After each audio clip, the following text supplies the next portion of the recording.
नमस्कार दोस्तों, स्वागत है आपका साइट फॉर वर्ल्ड के ऑफिशियल लर्निंग प्लेटफॉर्म पर, जहां स्टूडेंट्स और जॉब सीकर्स के लिए करियर, टेक्नोलॉजी और प्लेसमेंट से जुड़ी इंडस्ट्री ओरिएंटेड और प्रैक्टिकल नॉलेज दी जाती है। अगर आप अपनी स्किल्स को नेक्स्ट लेवल तक ले जाना चाहते हैं तो आप बिल्कुल सही जगह पर आए हो। चलिए शुरू करते हैं आज का इम्पोर्टेंट सेशन। नमस्ते स्टूडेंट्स, आपका पीएचपी प्रोजेक्ट बन गया, लोकल मशीन पे मस्त चल रहा है। लेकिन अब आती है असली चैलेंज की बारी, उस प्रोजेक्ट को डेवलपमेंट से लाइव प्रोडक्शन सर्वर पर ले जाना। इसी प्रोसेस को हम हार्डनिंग कहते हैं। तो चलिए आज इस इंपॉर्टेंट सफर को आसान बनाते हैं। रेडी हो? फोकस मोड ऑन है ना?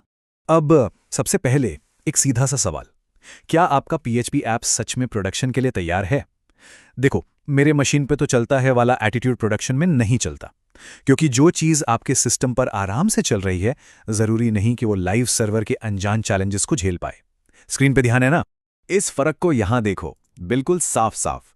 डेवलपमेंट एनवायरनमेंट एक सेफ प्लेग्राउंड जैसा है, जहां सब कुछ आपके कंट्रोल में है। लेकिन प्रोडक्शन, वो तो एक जंग का मैदान है बॉस। वहां अनप्रिडिक्टेबल यूजर इनपुट है, अचानक से हाई ट्रैफिक आ सकता है, और अटैकर्स तो हमेशा मौके की तलाश में रहते हैं। ये क्यों समझ गए ना, तो आगे की जर्नी आसान हो जाएगी। तो इस चैलेंज से निपटने के लिए हम इस पूरे प्रोसेस को 3 मजबूत पिलर्स में डिवाइड करेंगे।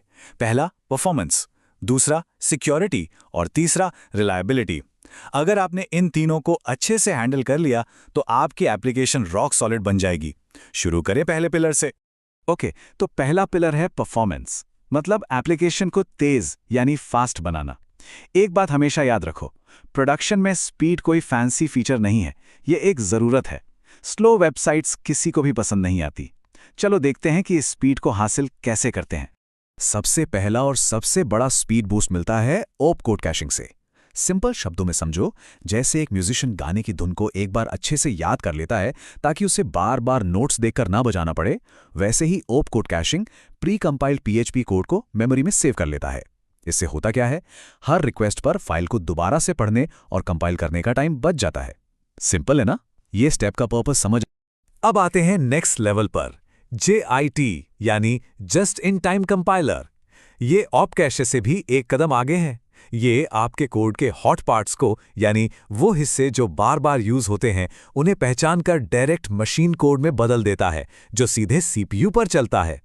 इससे तो पीएचपी वर्चुअल मशीन ही बायपास हो जाती है।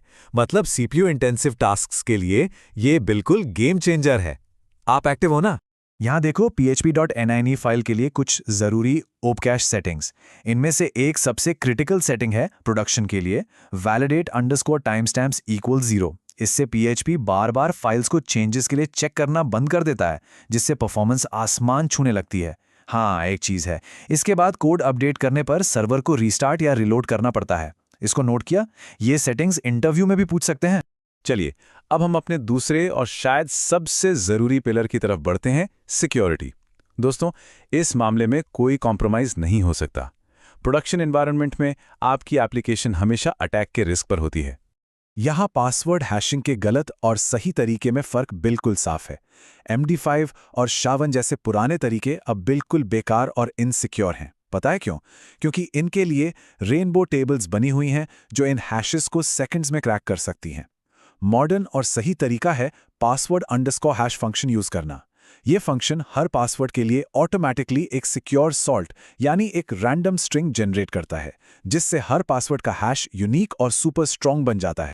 तो सबसे इंपॉर्टेंट बात यहां यह है कि मॉडर्न पीएचपी में सिक्योरिटी के लिए अपनी रेसिपी मत बनाओ।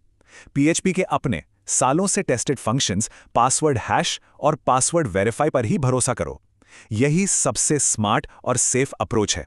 अगर इंटरव्यू में पूछा गया कि MD5 क्यों यूज नहीं करना, तो बता पाओगे ना? सिक्योरिटी में एक और बहुत कॉमन गलती है क्रॉस साइट स्क्रिप्टिंग या XSS। यूजर से आए किसी भी डेटा को सीधे एको कर देना आग से खेलने जैसा है।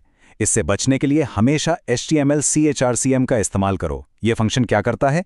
ये लेस और ग्रेटर जैसे स्पेशल कैरेक्टर्स को हार्मलेस टेक्स्ट में बदल देता है, जिससे कोई भी अटैकर आपकी वेबसाइट पर अपनी स्क्रिप्ट नहीं चला सकता। ये छोटी सी आदत आपको बड़ी मुसीबत से बचा सकती है। और अब हमारा आखिरी पिलर, रिलायबिलिटी।